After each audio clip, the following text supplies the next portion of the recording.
Medicina, família e religião. Será que é possível agregar tudo isso em uma única pessoa? Hoje a gente recebe meu grande amigo pessoal, Dr. Renaud Matos, eu e Fernando Vidigal, para um bate-papo sobre medicina, família e religião. Renaud, seja muito bem-vindo. Você sabe da alegria que você nos dá de estar aqui com a gente hoje. E a gente vai começar como a gente instituiu aqui no nosso podcast, com a pergunta que vai se tornar clássica. Quem é Renaud Matos? Uau! Que pergunta interessante. Primeiramente, queria agradecer, né, o honroso convite de estar com vocês dois aqui, dentro desse projeto que o nome já diz tudo, né? Alma de Médico. Então, já passa uma mensagem daquilo que realmente eu vivo e gosto de conversar. Quem é Renaud Matos? Eu acho que se definir é difícil, né? Se definir é tão difícil quanto se autoexaminar. Para a gente falar o que a gente tem que estar sempre fazendo autoexame. Eu tenho pensado nisso. Então, quem é Renaud Matos? Bom, eu sou médico, né, cardiologista, casado com a Beatriz, tenho 54 anos, somos casados há praticamente 25 anos, temos 2 filhos lindos, Bruno e Rafael. Nasci no Rio de Janeiro, fui criado aqui, estudei em Minas Gerais, em Barbacena, fiz minha formação aqui da residência aqui em Brasília, no Hospital de Base, e hoje faço parte de um grupo de cardiologistas chamado Cardios Vita. Já somos sócios também há 25 anos. E é isso. Mais detalhes eu acho que vai saindo aqui com o tempo. Deixa acontecer, né? Eu falei meus créditos, eu acho que os mais importantes. Hoje faço parte da Sociedade Brasileira de Cardiologia, como conselheiro da sociedade, ao qual o cargo assumi agora. Eu vou passar por 3 anos lá, porque o cargo que eu muito me honro, que eu não imaginava assumir uma responsabilidade dessa. Tenho entendido cada vez mais a necessidade, as responsabilidades dessa nova função. Mas o que eu gosto mesmo, Evandro, é de estar com o paciente, né? De estar atendendo as pessoas, de estar auxiliando e conduzindo, por que não dizendo, a saúde das pessoas. Legal. Renaud, obrigado por você ter aceito o nosso convite. A gente vai falar de coisas do coração aqui.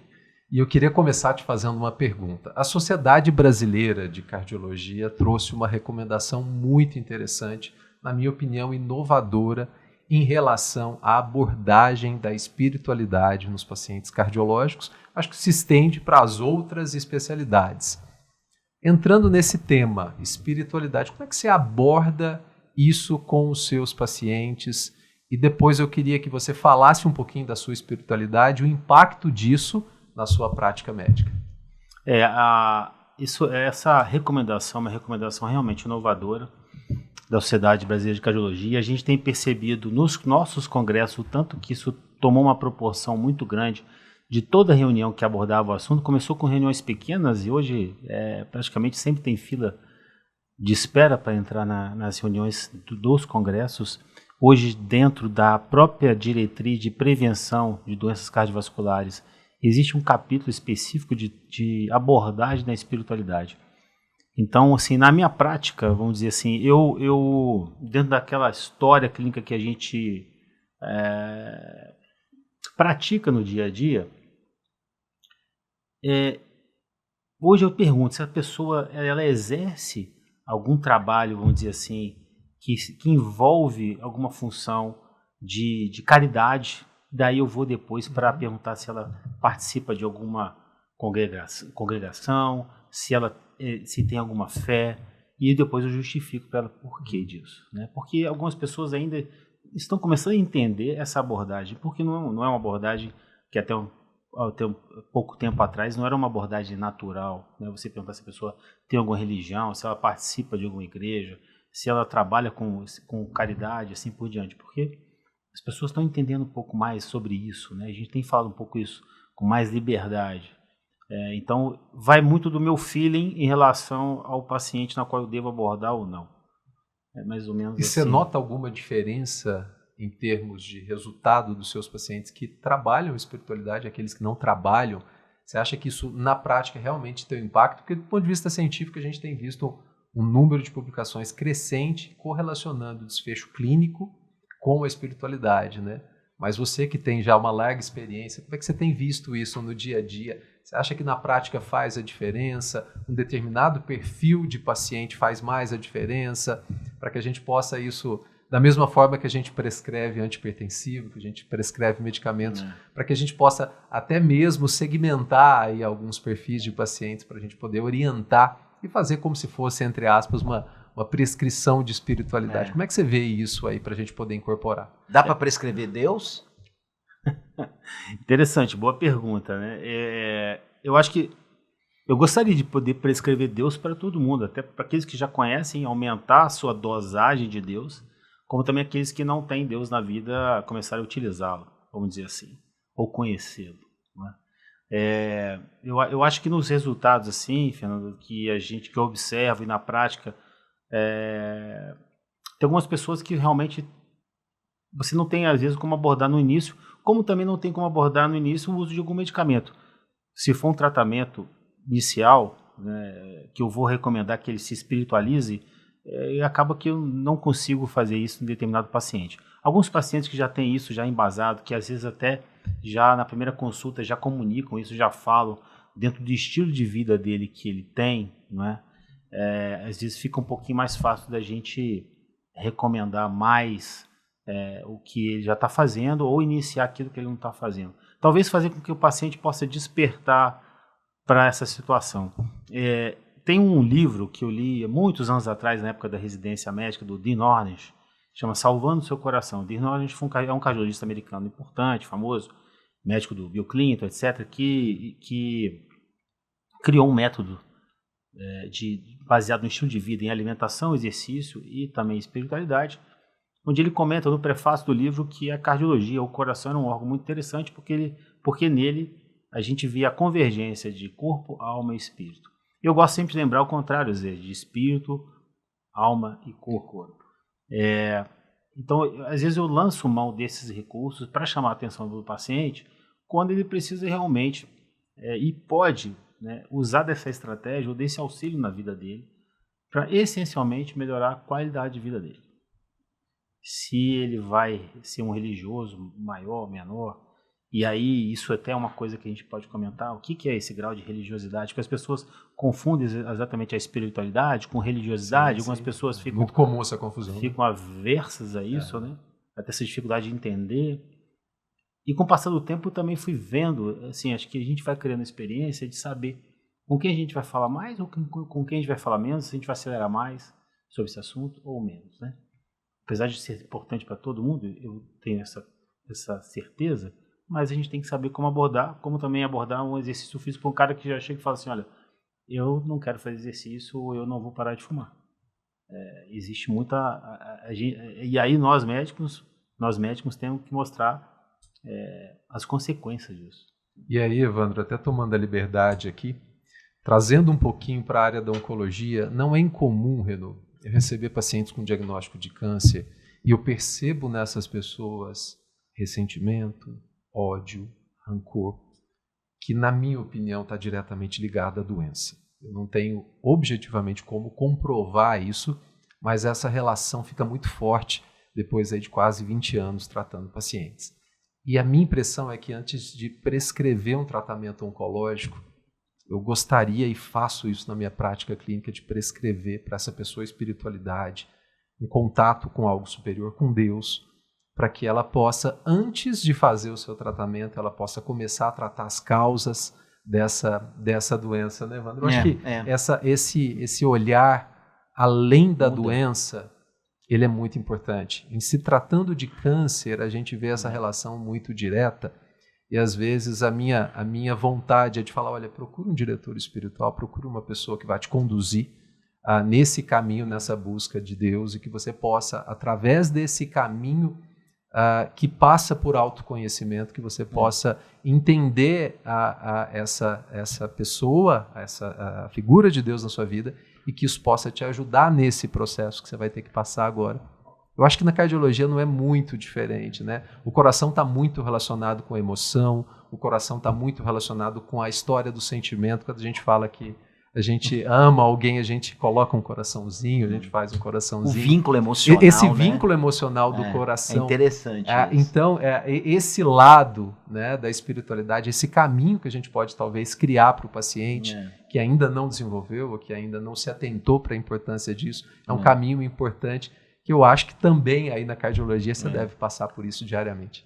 Eu acho que isso que você falou, Fernando, é a realidade também que a gente vê na cardiologia, dentro de um cenário que a oncologia tem influência disso sim, por conta dos fatores de risco para a pessoa desenvolver um determinado tipo de câncer.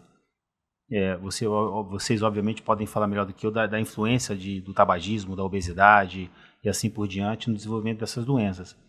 E dentro da cardiologia também, às vezes de um ponto de vista às vezes até um pouco mais concreto, porque as pessoas procuram mais a gente para tratar os fatores de risco. Com vocês, às vezes já chegam nas consequências. Sim. Então, quando o cara está mais sofrido, quando a palavra câncer já pega nele, às vezes ele está mais aberto a determinadas situações, a aceitar, vamos dizer assim, uma oração, uma reza, que for, porque ele está, às vezes, desesperado. Com a gente, às vezes, eu acho que a gente perde grande oportunidade de estabelecer e começar a doutriná-lo, vamos dizer assim, a adotar um estilo de vida mais saudável. E a espiritualidade colabora muito para isso, para que ele não chegue a ter essas doenças que a gente tem lutado depois, que a gente está, às vezes, nadando contra a maré. A gente segura bem contra a maré, tanto na cardiologia quanto a onco, a gente sabe que a gente mudou muito, né? Felizmente, isso daí. Mas eu acho que a própria espiritualidade, ela é um estilo de vida. Sim. Eu acho que é interessante os pontos que vocês estão colocando. Eu estava pensando uma coisa aqui que eu acho que, inclusive, consegue agregar a esses dois fatores que vocês colocaram. Com o passar do tempo, a gente vai adquirindo hábitos. É comum isso, né? Você passa a ter um comportamento no seu dia a dia que vai de encontro com aquilo que você espera que esteja correto, né? Então, botando isso do ponto de vista prático e agregando o que vocês acabaram de falar, eu criei um hábito com os meus pacientes, principalmente paciente oncológico, né?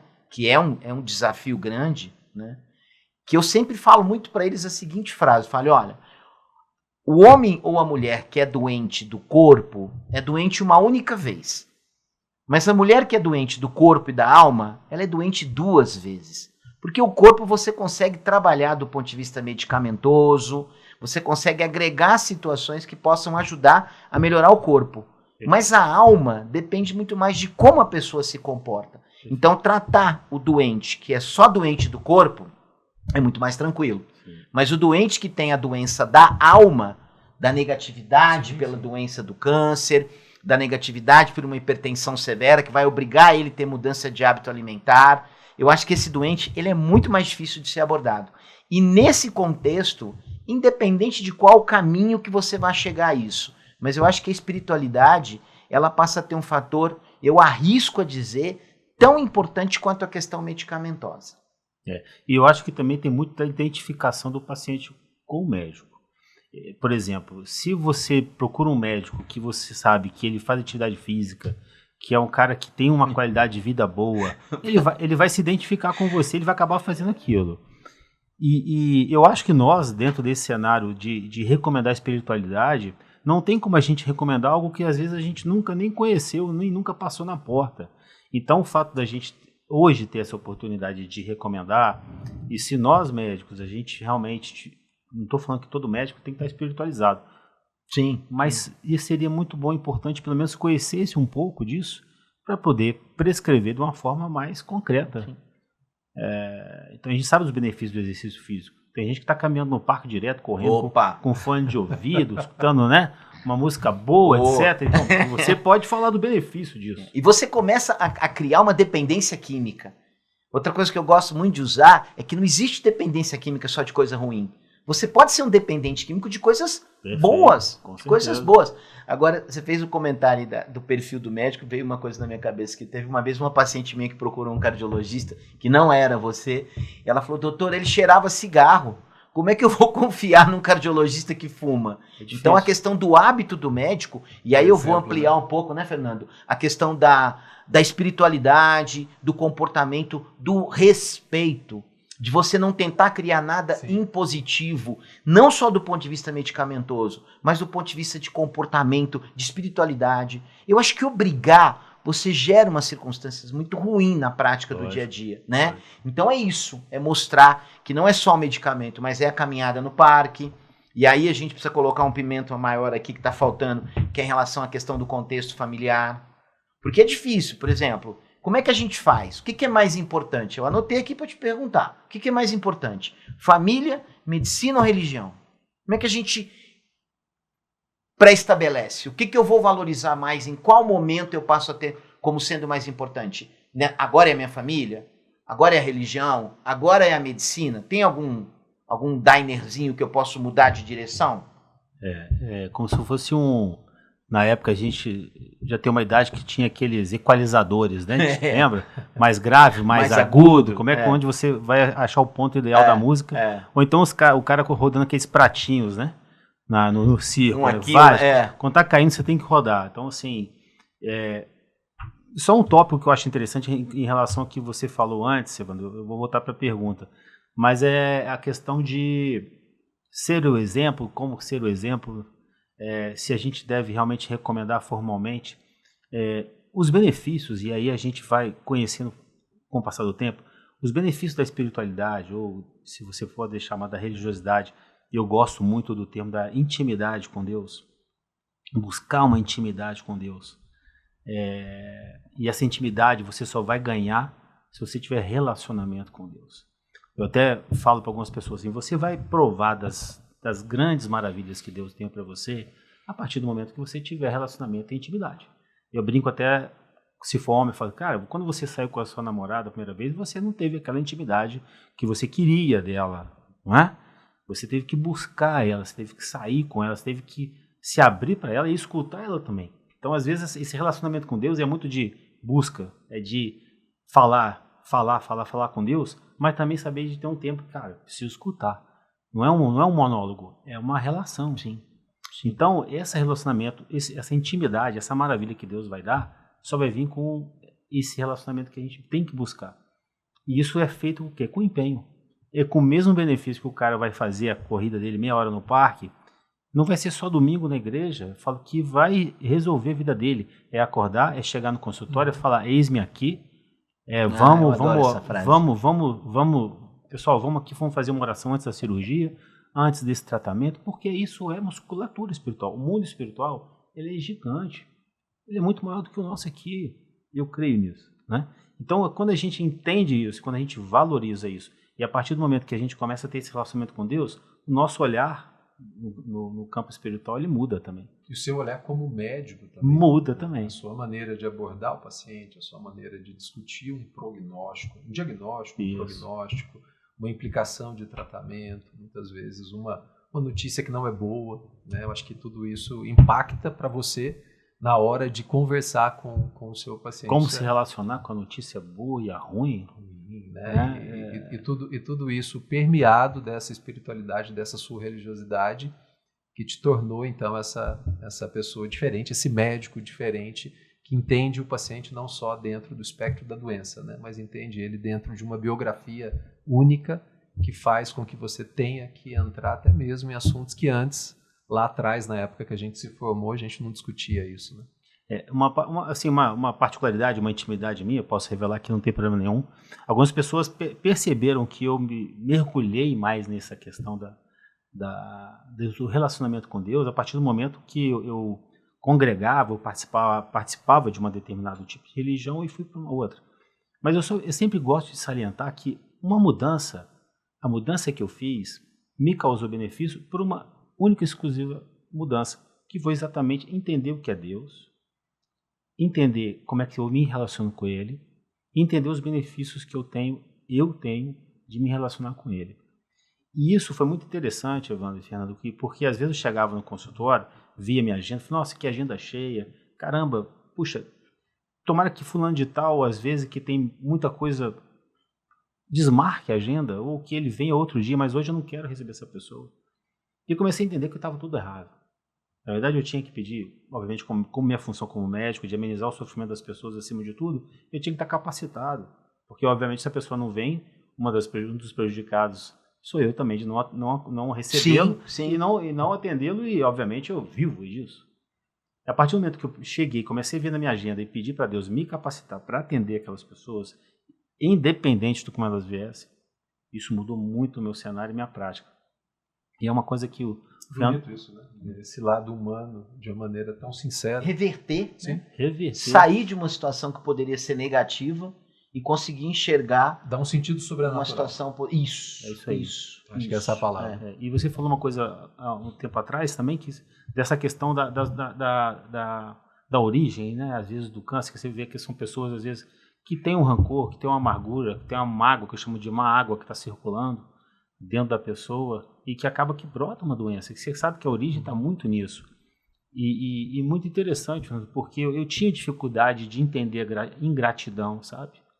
Eu começava a perceber dentro da prática médica, até mesmo por ser filho de médico, e eu nunca percebi às vezes na prática do meu pai algumas pessoas que foram ingratas com ele, mas que nunca meu pai se queixou disso, mas eu percebia.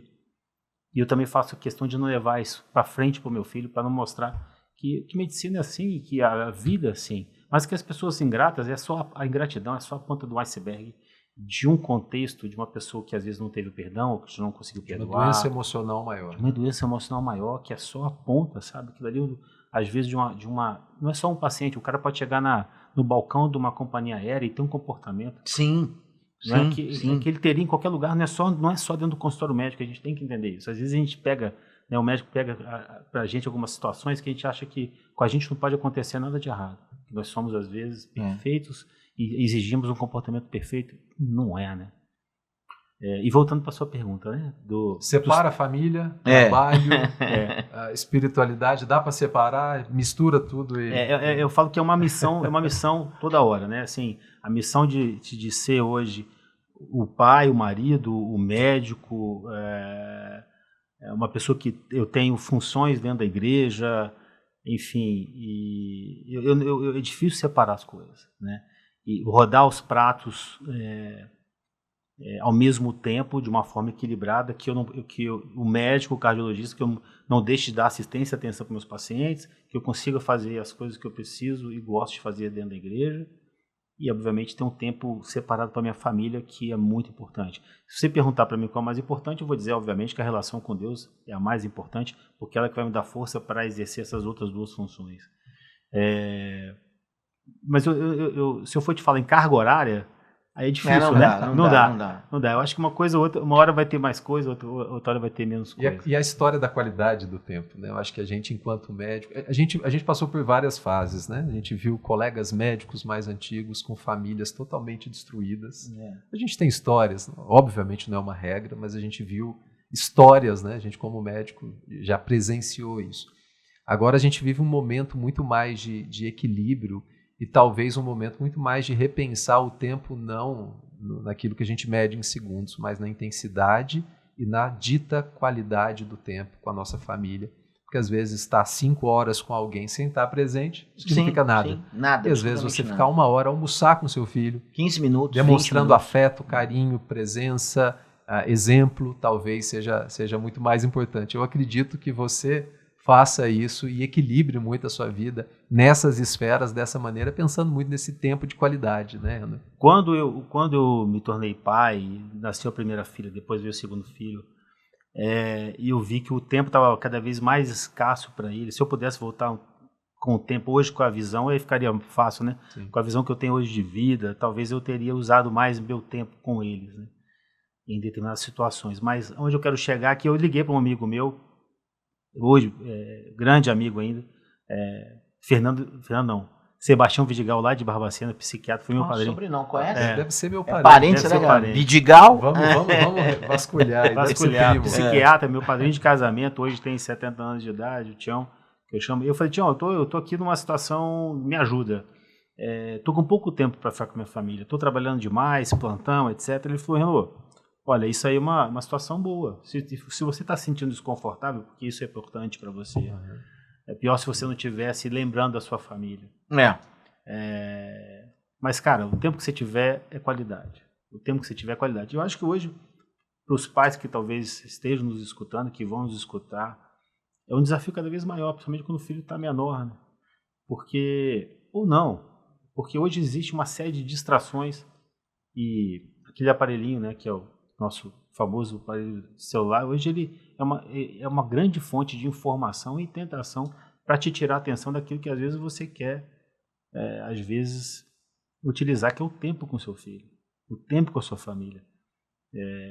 Eu falo que a palavra tempo, né, ela é igual à palavra amor, que elas se intercalam hoje. Sim. Né? Se você quer amar uma pessoa, você tem que dar tempo para ela. Se você não tiver tempo com ela, você não dá amor. E isso, nós, como médicos, a gente tem cada vez mais percebido isso, né? Que a gente trata muitos dos nossos pacientes. Eu tenho certeza que vocês também, só com o tempo que a gente disponibiliza para eles. Às vezes só o tempo de escutar, né? E a gente pode até falar, mas o tempo que a gente de escutar o paciente é uma expressão de amor enorme.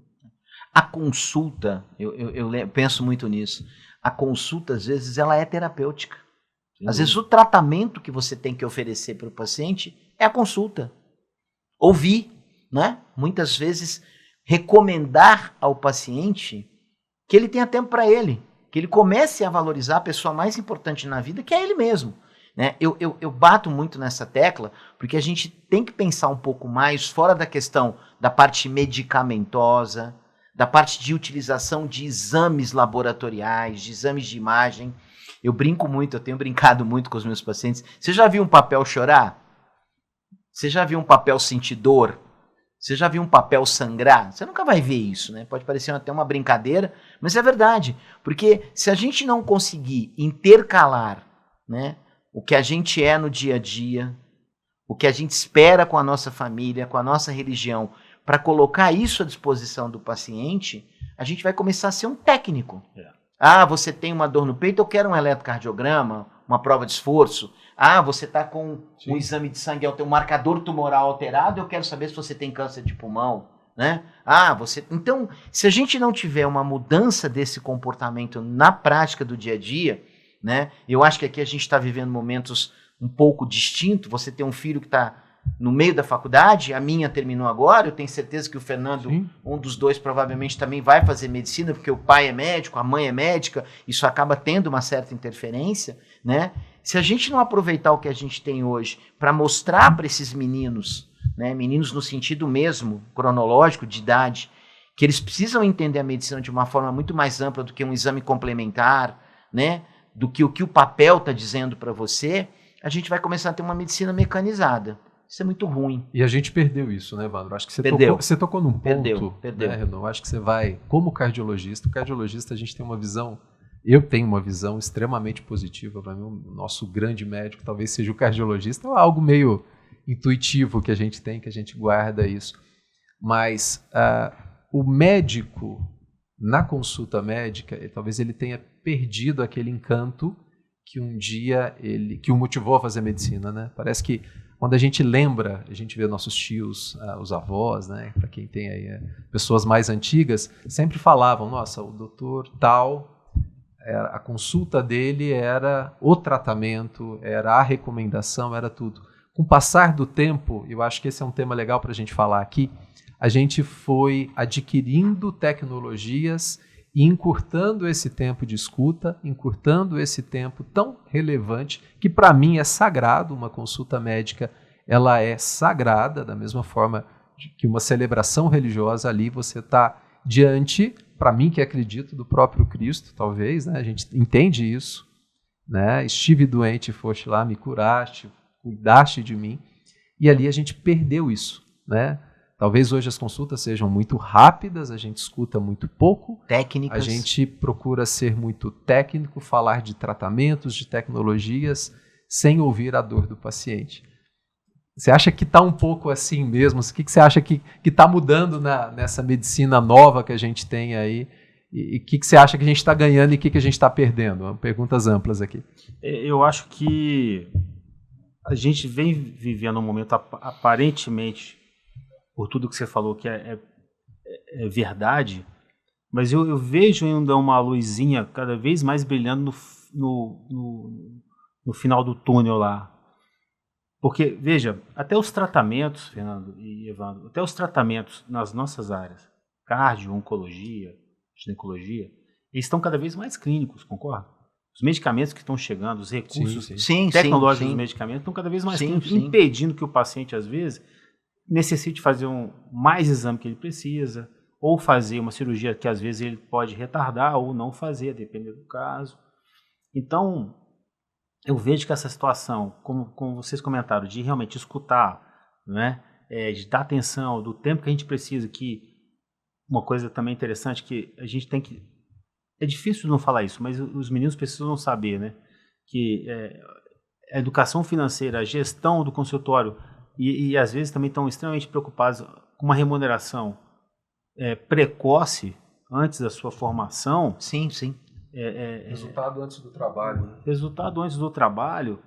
Mas eu vejo que também, uma vez conversando com o Rafa, ele foi num evento lá em Belo Horizonte, das Ciências Médicas, que foi comentado que uma médica colocou um slide onde estava escrito que o médico que só sabe medicina, nem medicina realmente sabe. Eu concordo com isso, até eu achei num livro quem falou essa frase, agora eu esqueci. A formação desses jovens estão completamente diferentes, está mais ampla. Então eu vejo, Fernando, essa oportunidade da gente também intensificar nessas outras questões que, de uma medicina erudita, pode chamar que a gente é erudito, mas que é real e que funciona. Uma coisa também que a gente faz e que os pacientes hoje sentem a diferença é de ser examinado, né? Sim. Então, assim, não é incomum a gente ver que alguns médicos que... Hoje eu, talvez com 30 anos de profissão, eu recebo muita segunda opinião. Paciente que vem com uma segunda opinião. E eu vejo que o colega que passou tudo certo. O tratamento está tudo correto. Só o que faltou foi O toque. O bolo da cereja, foi o toque. Deitar o paciente, palpar a barriga, fazer uma consulta pulso cardíaca. pedial, ver o abdômen. Isso. Né? Assim, olhar para o paciente. Doutor, ele nem me olhou e tal. Bom, nosso papel não é ficar, obviamente, apontando os defeitos de ninguém, mas a gente tem que ver o que tem que ser valorizado para essa turma que está aí, que está saindo, está no meio e que vai entrar, não perder essa espinha dorsal do que é ser médico. A essência. O que é a alma do médico. É isso. Esse eu acho que é o ponto que a gente tem sempre que ter uma preocupação. Renaud, eu fiz uma pergunta para o Fernando. Botei ele numa saia justa, eu vou te colocar também. Essa saia não cabe mais. Não vai caber. Você acredita em milagre? Perfeitamente. Totalmente. Assim, não tenho dúvidas que... Mas tem um detalhe também, assim, um milagre ele não tem fim, sabe? O milagre, às vezes, é um processo que a pessoa passa e precisa enxergar. Mas o mais importante, o mais interessante de milagre além da gente escutar sobre milagre, ler sobre milagre, é a gente viver milagre. E aí a gente só vai viver milagres realmente se a gente tiver olhos para entender o que é um milagre. Então, para alguns, pode ter sido simplesmente uma cura de um câncer que tirou, que tinha que tirar. Mas quem sabe o peso daquele problema e realmente como é que aquilo ali foi curado, porque enxergou que teve uma mão divina, teve Deus ali presente, aí é totalmente diferente. E uma delícia você viver milagres. Você viver milagres. E compartilhar, e testemunhar, e falar, e como eu falo, o milagre ele não tem fim. O milagre é um começo. Eu acho que a gente vive milagre todo dia. Acho que a gente está aqui hoje, sentado, nós três, conversando sobre todos esses pontos aí, sobre família, sobre medicina, sobre Deus, religião, já é um milagre. Eu acho que é isso. Essa definição de milagre, eu acho que as pessoas precisam revisar, não, Renaud? Porque eu acho que tantas coisas, tantos milagres, né? Você citou um exemplo, a gente está aqui, a gente acordar, você vê um pôr do sol, tantos pequenos milagres que a gente se acostumou a entender como algo corriqueiro, e a gente perde a oportunidade de apreciar realmente o que é belo na vida e os pequenos milagres. Às vezes uma cura de um câncer pode ser um milagre, mas para a gente talvez esses pequenos milagres tenham muito mais impacto no nosso dia a dia, né? Talvez mostrar isso para os pacientes também, né? A chance que a gente tem de recomeçar, a chance que a gente tem de acreditar que vai dar certo, tudo isso é milagre, né? Eu acho que na cardiologia passa muito por isso também, né? Tentar sensibilizar.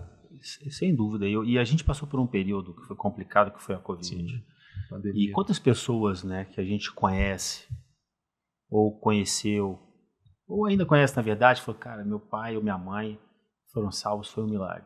Muitas, né? Muitas. E aí a gente para pensar, essa pessoa, esse milagre fez a pessoa se relacionar mais com Deus? Muito poucos. Muito poucos.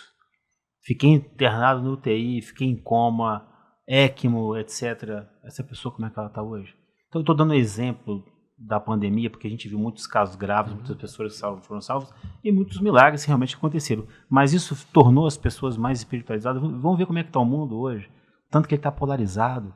Eu estava lendo ontem sobre um livro interessante, ia trazer para vocês, esqueci, não deu tempo na verdade, que eu reli ontem O Pequeno Príncipe. Cara, nossa, ler O Pequeno Príncipe aos 54 anos de idade, você foi longe com 10 agora, anos de idade. Você foi longe. Cara, é interessantíssimo. A gente lê hoje, eu li o livro em 2 dias.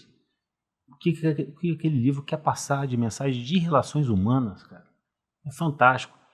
Então, assim, a Covid, não foi nesse livro, mas eu vi uma história que é o seguinte: tinha um cavalo preso, né, numa determinada fazenda, e aí o malfeitor, pode chamar de que foi inimigo, diabo, satanás, seja o que for, chegou lá e soltou o cavalo. O cavalo entrou numa fazenda, acabou com a fazenda da mulher, bagunçou tudo. Aí a dona da fazenda pegou e deu um tiro no cavalo, o cavalo morreu. O cavalo era de uma pessoa do lado, do vizinho. Aí o vizinho viu que a mulher tinha feito, foi lá e matou a mulher. Né? Aí do que matou a mulher, o marido da mulher foi lá e matou o cara. E aí os filhos do cara que foi morto foram atrás. Começou uma guerra grande, uma disputa. E eu fiquei pensando que isso é igual ao Covid. Porque quando perguntaram lá pro inimigo, pro diabo, etc. Satanás, o que você fez, cara? Olha a confusão que você está provocando aí. Ele, não, cara, só soltei o cavalo. É aquele negócio, só caiu um vírus no mundo. E hoje a gente vê essa polarização, essa briga, cara. Cada um querendo mostrar mais o que é, o que não é. Um é contra a vacina, outro é a favor de vacina. Não vou entrar nesse mérito da questão. Estou dando um exemplo do que aconteceu baseado num vírus, uma coisa que a gente nem viu, né? A gente nem vê. Obviamente, estou dizendo ver, do ponto de vista não médico. Mas tem pessoas que estão brigando e nem sabem por quê. Não sabe por quê. Então, essa questão dessa aproximação de Deus baseado no milagre, sabe, Fernando? Quando as pessoas entendem mais o que é o milagre e começam a viver o milagre, e se isso se sustenta, vai ser baseado nessa questão que eu falo desse relacionamento com Deus, sentir a mão de Deus na vida dela, e aproveitar isso e se aproximar e ver os benefícios que isso causa no dia a dia. Não é esperar, sabe, tirou a pedra, aparece Lázaro aí. Isso aconteceu e tem acontecido.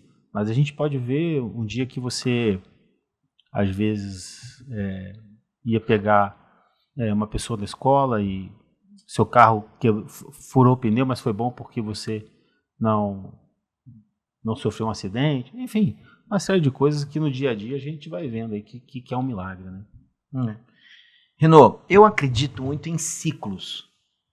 Uma das coisas que talvez me faça ter vários comportamentos que eu tenho é pensar em ciclos. Por exemplo, eu não consigo aceitar de uma forma negativa quando um paciente de 95, 90 anos de idade morre.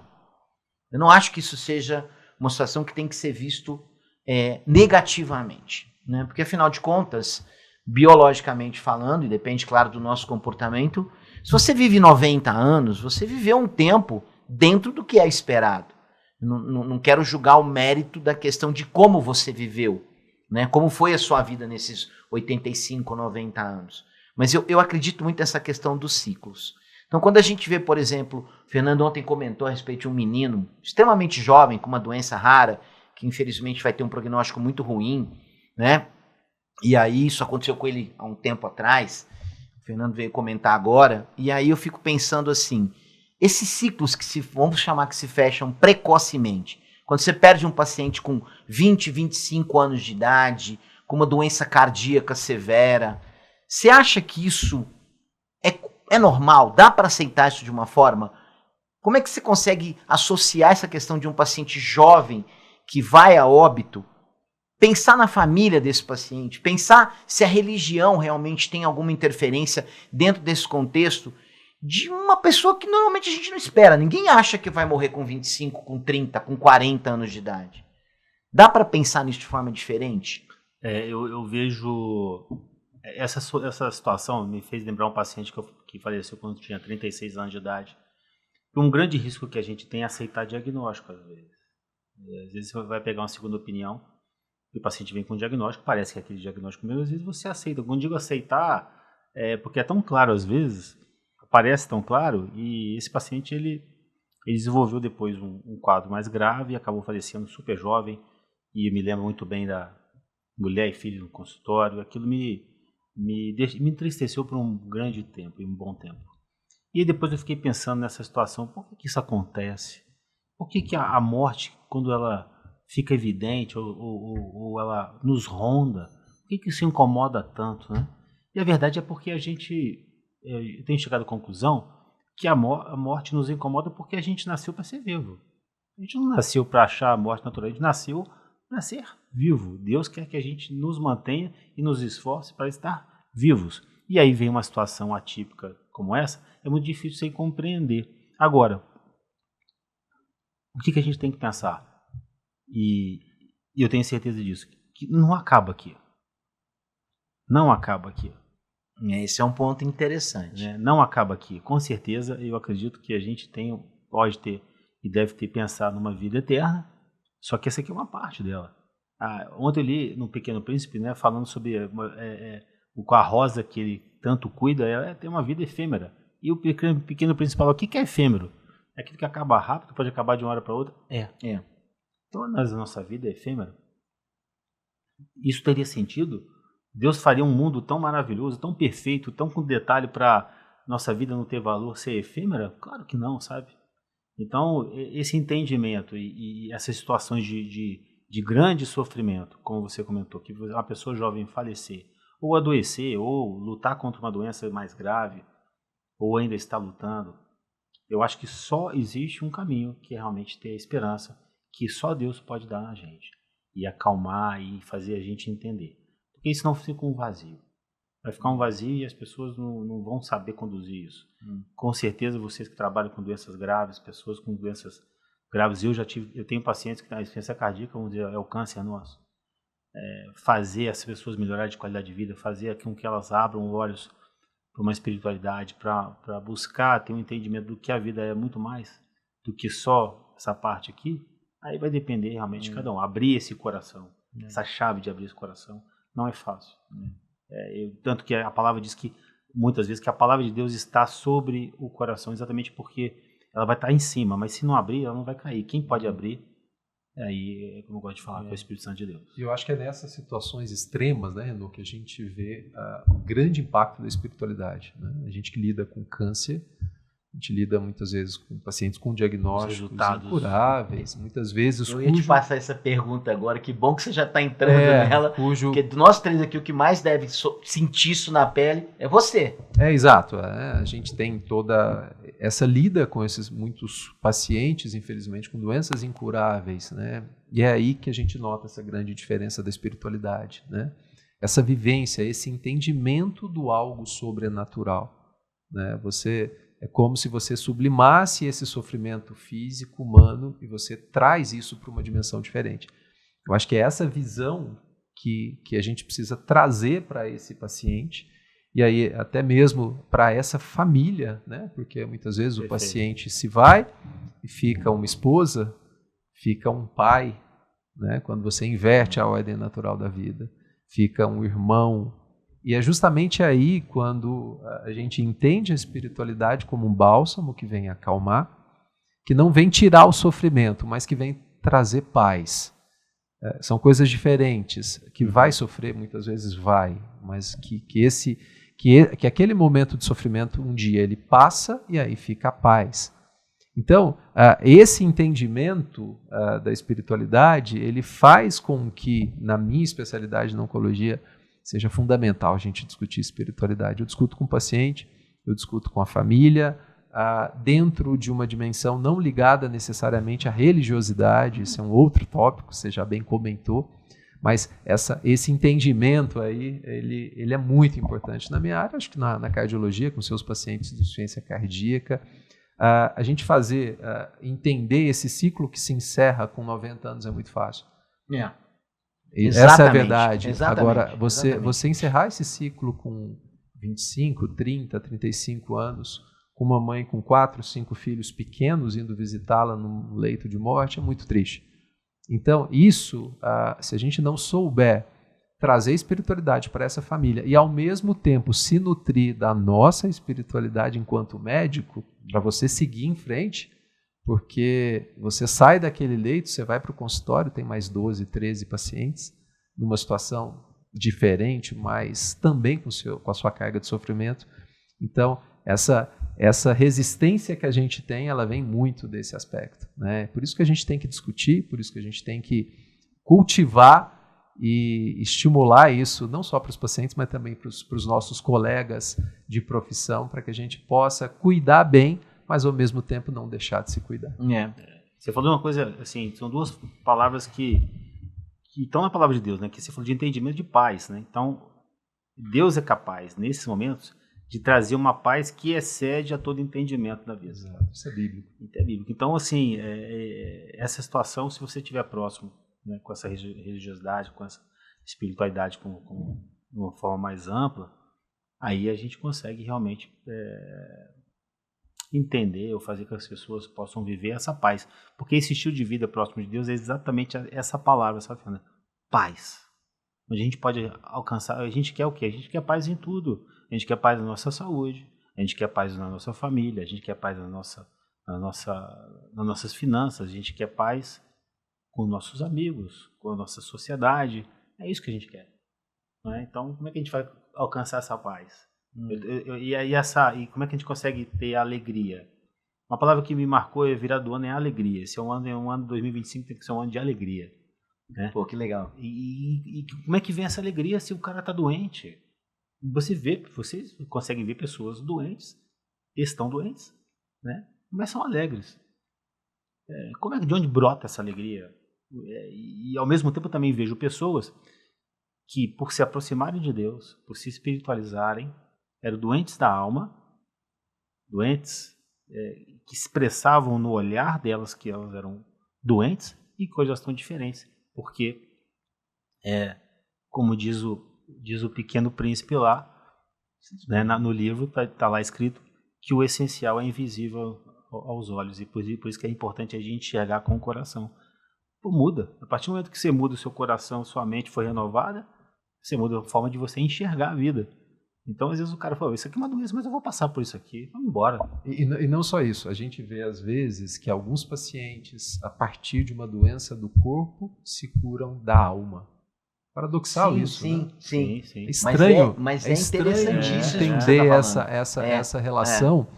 Parece que só a partir de um diagnóstico, um prognóstico ruim, aquela pessoa se atenta para o essencial.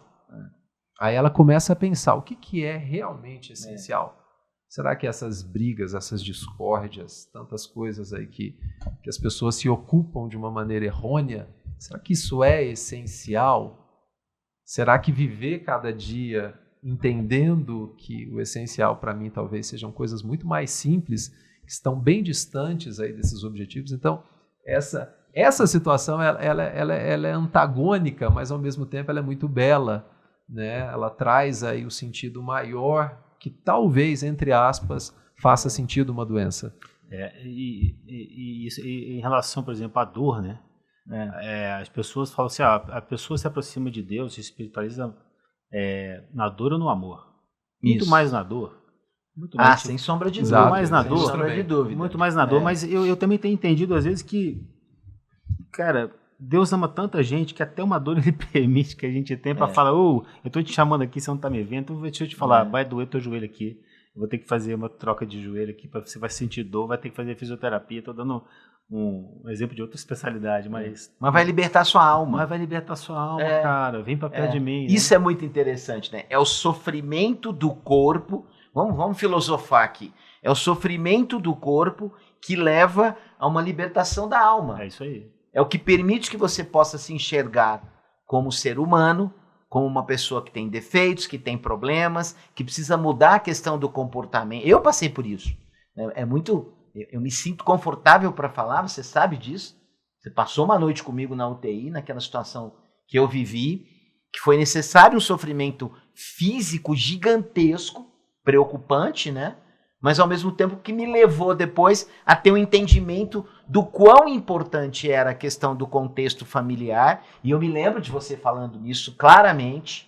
Evandro, começa a pensar um pouco mais na família, começa a entender que a importância não são 4 empregos, né? Então é uma situação, não deixa de ser filosófica? Né? Pô, então eu vou ter que sofrer na carne para que a minha alma possa ser libertada? Mas às vezes é esse paradoxo que vai ser o tratamento. E a gente tem que saber lidar com isso. Acho que acima de tudo, né, isso tem a ver com autoconhecimento, né? Às vezes um fator desencadeador, tendo uma doença ali, talvez seja o fator desencadeador para você refletir, para você procurar a sua verdade, a sua essência, né, o essencial, invisível aos olhos, aquilo que você não vê, mas que existe dentro de você, para que você possa, enquanto profissional, enquanto pessoa, tá vivendo a vida e seguindo em frente. É interessante. Isso torna a gente, Evandro, assim, do que você falou dos projetos, etc. Às vezes, e aí vem um estilo de vida mais humilde. E quando se fala em humildade, as pessoas confundem humildade / às vezes, infelizmente, pobreza. Isso. Não é isso. A humildade, o termo vem de humus, né, de chão, é você ter o pé no chão. Então, às vezes, acontece alguma coisa, uma dor, um problema de saúde, que faz com que você se torne mais humilde em relação aos seus projetos. Cara, eu quero viver mais na minha casa, com a minha família, eu vou ter menos emprego, não vou precisar ganhar tanto dinheiro, sei lá, eu quero estar com o pé no chão, eu quero sentir essa terra, sabe? Então, é fixar mais nisso aí, nessa humildade, e isso faz com que a gente mude, faz com que a gente seja mais grato. Gratidão é um estilo de vida também. Acordar e agradecer, Legal isso, legal. Então, gratidão é uma coisa que isso também é para ser estimulado, é musculatura espiritual. Se você tem um estilo de vida grato, afastado do que a gente chama de murmuração, da reclamação, como às vezes faz com que as pessoas se tornem assim e afugentam outras de conviver com elas. Quem que gosta de estar com alguém que está reclamando? Não é? Infelizmente é verdade. Aí o que a gente tem que fazer? A gente que está acostumado, a gente tem que amar. A gente não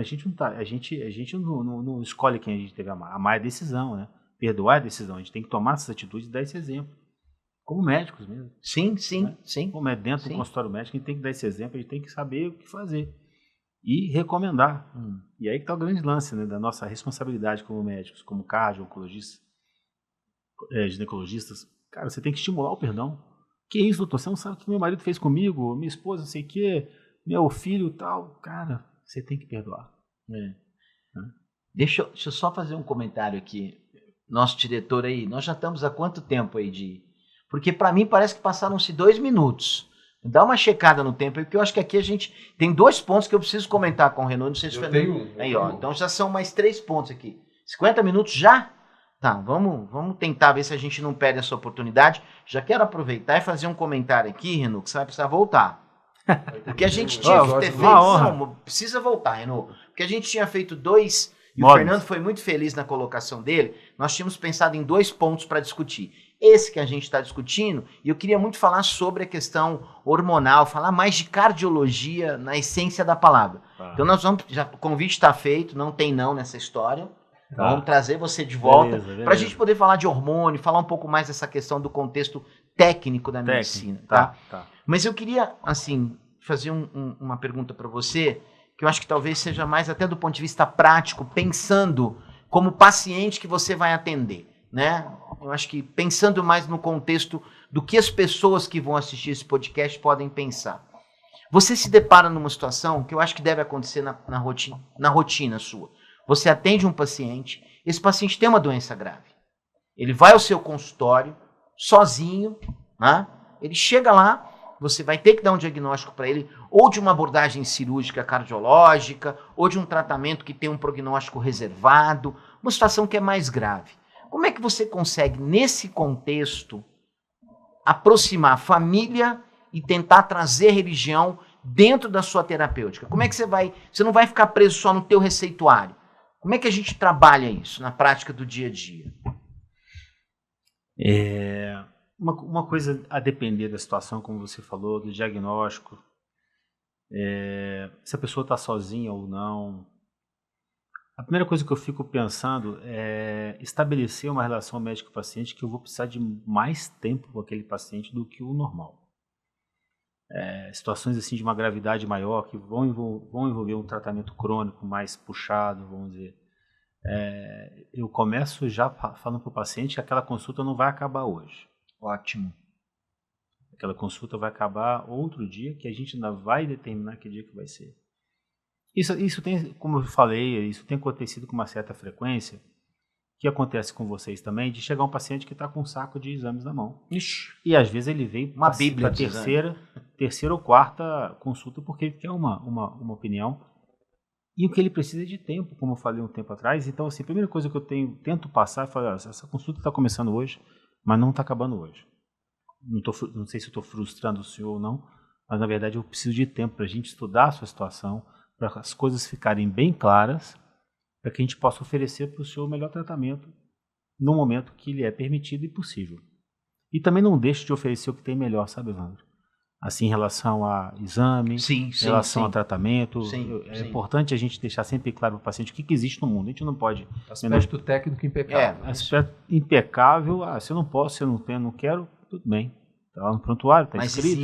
Existe. É possível. Né? E a gente é pego, eu tenho certeza que vocês, com muita surpresa. Às vezes a gente não pode menosprezar a capacidade de ninguém em relação a adotar ou querer determinar o tratamento, quanto o inverso, né?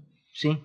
Como cardiologista, a gente é sempre essa situação é muito comum, porque, como o Fernando falou, a gente é muito consultado se deve fazer ou não deve fazer tal coisa, desde extrair uma unha até tratar um neuroblastoma, alguma coisa assim. Faço ou não faço? Tem coisas que são óbvias. Tirar a unha encravada é claro, vai tratar um linfoma é claro.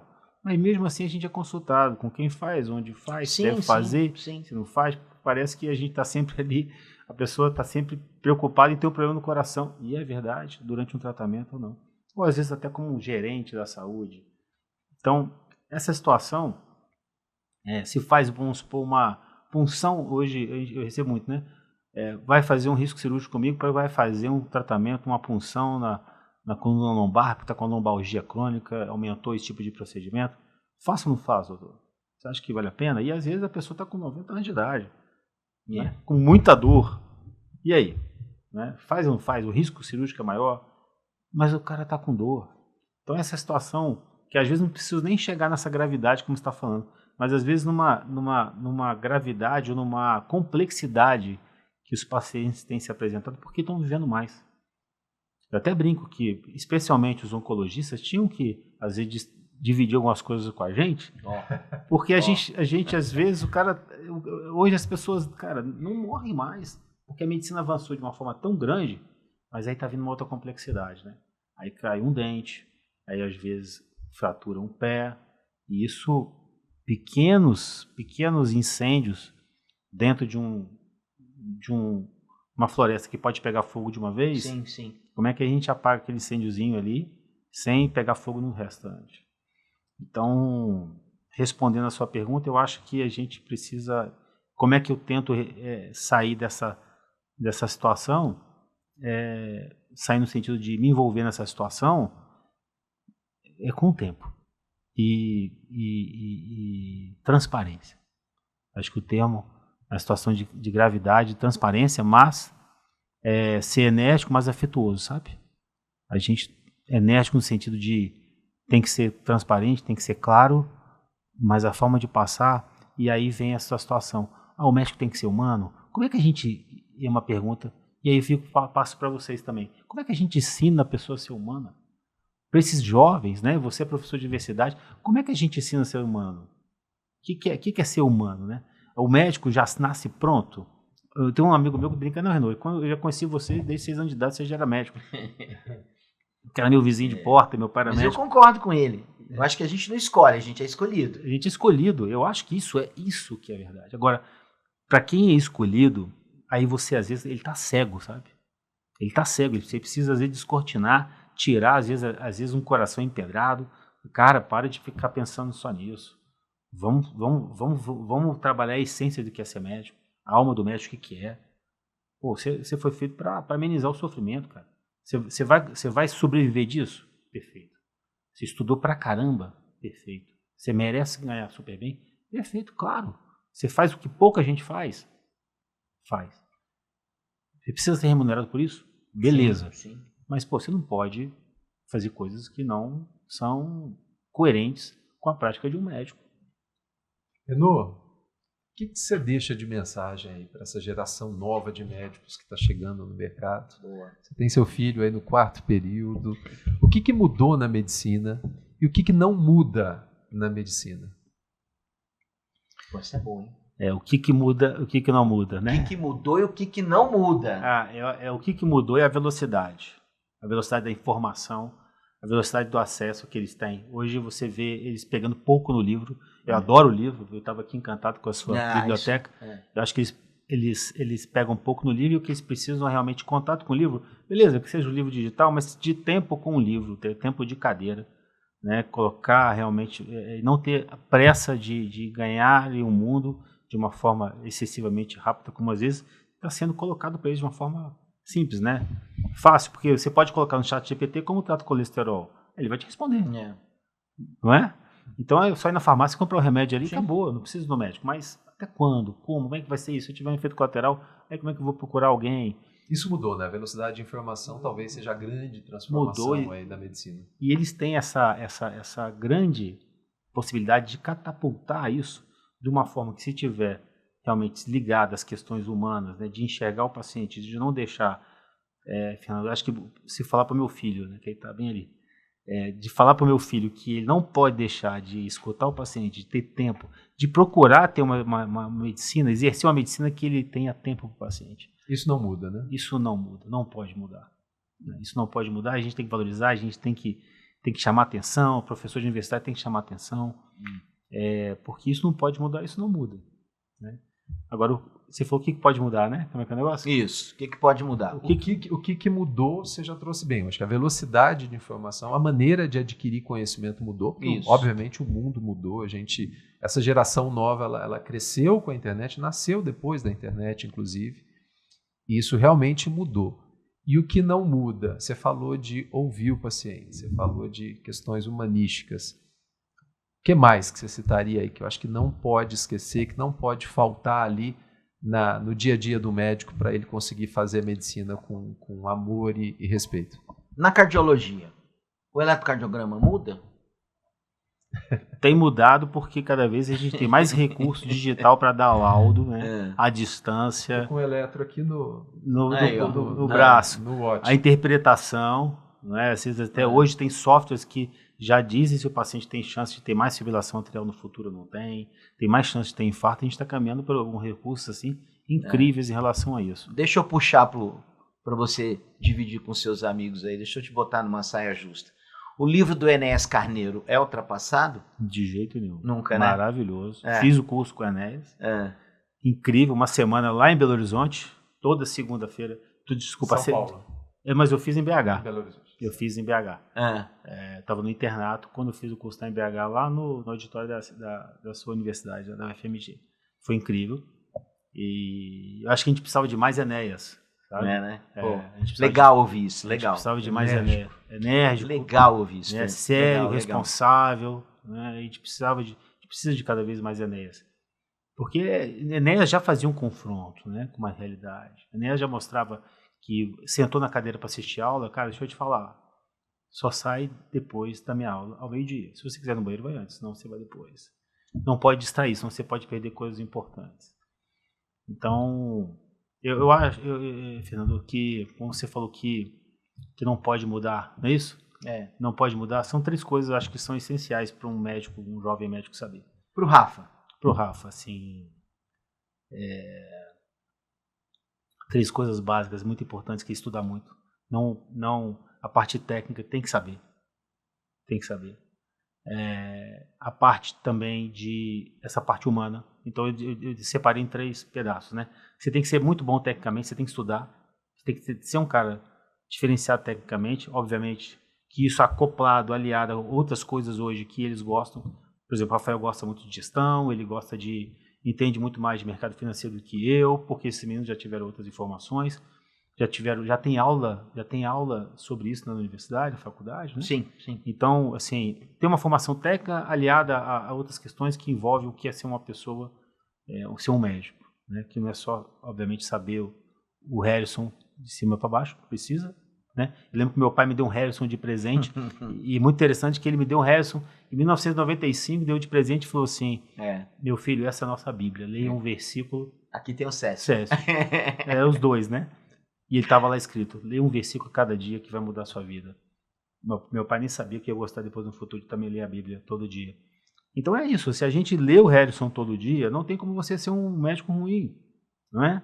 Então a parte técnica, a segunda parte, que é a parte humana, essa parte de você não esquecer o fundamental, que é o que é ser médico, para que você ser médico, e eu tenho falado isso muito, não só como médico, mas as pessoas que entendem que você nasceu para ser médico para o outro, não é para você. Às vezes o cara fala, não, eu sou médico, agora eu sou médico, eu me formei médico e tal, uau, cara, beleza, mas você não esqueça que você é médico para o outro, você é dentista para o outro, você é arquiteto para o outro, você é engenheiro, você trabalha com tecnologia, com microfone para o outro. O nosso propósito é o paciente, né? O propósito é o outro. Então não é para você. Não fica preso a esse título de que você é o máximo porque você é médico. Porque você é médico para o próximo.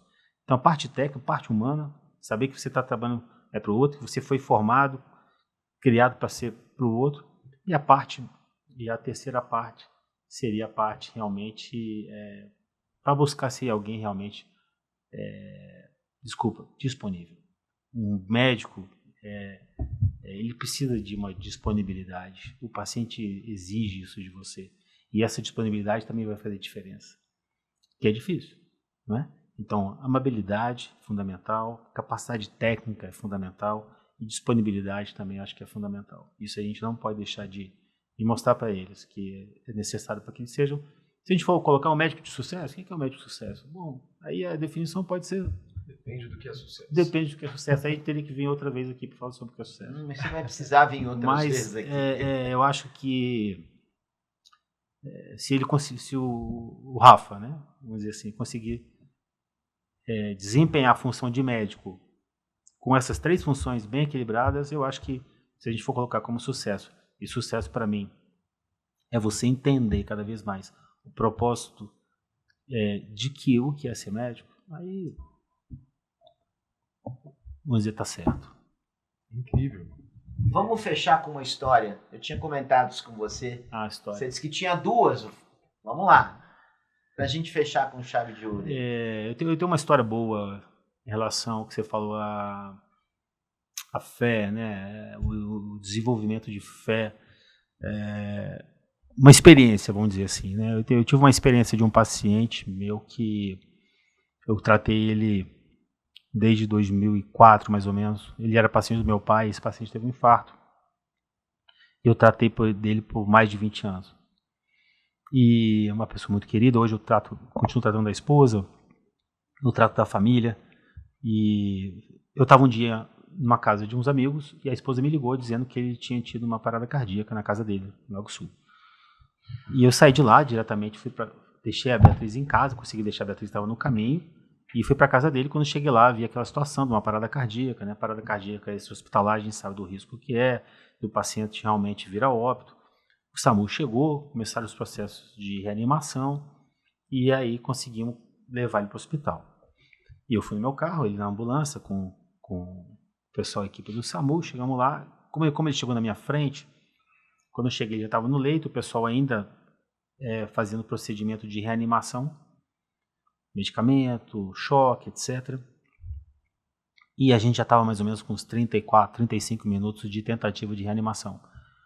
E aí o médico que estava dando assistência, eu não era o médico responsável ali, porque eu cheguei, né, eu estava com o médico auxiliar ali. Ele falou, olha, Renaud, eu acho que a gente vai terminar por aqui, infelizmente. Ele faleceu. E naquele momento, a única coisa que eu não queria, porque eu os filhos estavam ali juntos, eu não queria que ele falecesse naquele momento ali, mesmo sabendo que não era um egoísmo meu, Não era por mim, era pelo todo o contexto da família, porque eu sabia que se ele falecesse ali na emergência, ia gerar uma burocracia, um desgaste que a família tem que passar, de levar ele para IML, etc, etc, etc. E aí o médico sentou, começou a preencher, pediu o atestado de óbito, o médico estava atendendo, começou a preencher, e aí nessa hora eu estava sentado, me dirigi à maca que ele estava, coloquei as mãos no pé dele, eu falei, oh, Jesus, não deixa, Senhor, não deixa ele morrer aqui nessa situação, ele não merece morrer nessa situação, prolonga um pouco mais a vida dele.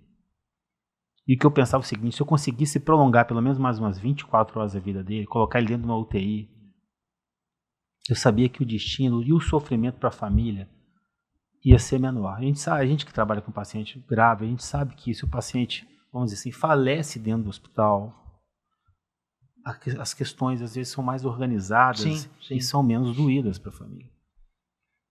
Cara, eu falei isso, pedi isso, de repente o monitor começou a voltar a bater.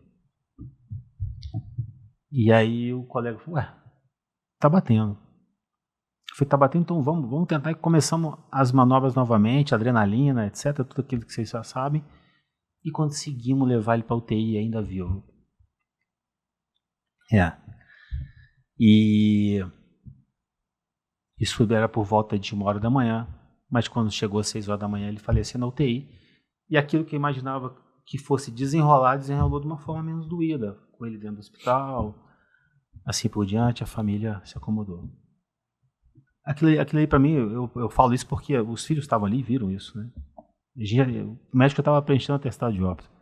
Então isso foi uma experiência, foi um milagre para mim. Vamos falar um milagre que é pequeno, mas funcionou para aquele propósito para aquele propósito que serviria. E a outra história do paciente, na verdade, é um amigo meu que aconteceu uma situação com ele ruim. Eu já sabia que ele tinha uma cardiopatia congênita. E certo dia a esposa dele me liga 4h da manhã gritando no telefone, desesperado, que ele tinha tido uma parada cardíaca em casa. Esse caso foi noticiado pela imprensa, tudo. Eu posso falar o nome dele. O Luiz Paulo, ele teve uma parada cardíaca dentro de casa e o SAMU chegou e ele ficou com o coração parado 38 minutos. Uma parada cardíaca, esse hospitalar, com 38 minutos, o risco de virar óbito é gigante. Sequelas neurológicas. E aí eu saí dali, o SAMU levou ele mora em Águas Claras, eu morava no Lago Sul naquela época, e aí fui para o hospital. Quando eu cheguei no hospital, aí que vem o grande lance, né? Eu imaginava chegar a ver um cenário péssimo, a gente sabe como o paciente, quando ele tem uma parada extra-hospitalar, como é que é todo o trâmite, o aspecto do paciente. Quando eu chego lá, eu vejo a figura de um homem como se estivesse dormindo, descansando, entubado, né, com veia pega, com medicação, mas eu não vi um cara que eu achava que ia chegar lá e vi um cara morto. Eu vi um cara vivo. Falei, gente, peraí, ele tá com cara de vivo. Ele vai sair. Vai sair com sequelas neurológicas, provavelmente. Enfim, o fato é que 24 horas depois, ele foi para a UTI, 24 horas depois ele estava estubado e hoje ele já voltou a atender. Ele é um nutricionista, né, praticamente foi acho que 48 minutos de parada. E a mulher dele me contou que ela pedia muito para Deus, orava muito a Deus, pedindo que se Jesus ressuscitou Lázaro, por que não ressuscitaria o marido dela? Então isso são experiências que a gente vive porque eu acho que a gente abre esse leque, esse olhar para situações que poderiam considerar, como falo, nunca foi sorte, sempre foi Deus. Eu trouxe casos assim mais puxados, vamos dizer, mas acho que no dia a dia, se eu fosse recordar aqui, tem sim, situações, muitos, né, de pacientes assim, que jamais iam parar de fumar, conseguem parar de fumar, pessoas que conseguem reduzir o peso, pessoas que conseguem se reconciliar com marido e mulher, às vezes com uma palavra, né, de reconciliação. Me lembro muito bem de um casal de 90 anos de idade que eles estavam sem se falar. Aí a filha levou lá, Renault, eles estão com 90 anos, não param de brigar, estão sem se falar. Eu falei, vamos fazer o seguinte, você vai escolher uma palavra, a senhora vai escolher uma palavra. Quando começar a brigar, você vai falar essa palavra, vai falar a palavra, que vai ser a palavra de trégua. Combinado? Qual é a sua palavra? Ele falou, amor. A outra palavra, ela falou assim, paz. Beleza. Começou a brigar, Você vai falar amor, amor, outro fala paz. Amor, paz, amor, paz, amor, paz, amor. Aí voltaram um mês depois. Esse era um milagre que eles funcionou, fizeram. cara. Funcionou. Então é isso, né? A palavra tem poder e enfim, a gente tem que estar atento para isso. Né? Se a gente ignorar essas situações, não, deixa pra lá, toma aí uma coisinha aí. Deixa pra lá. Né? Meu amigo.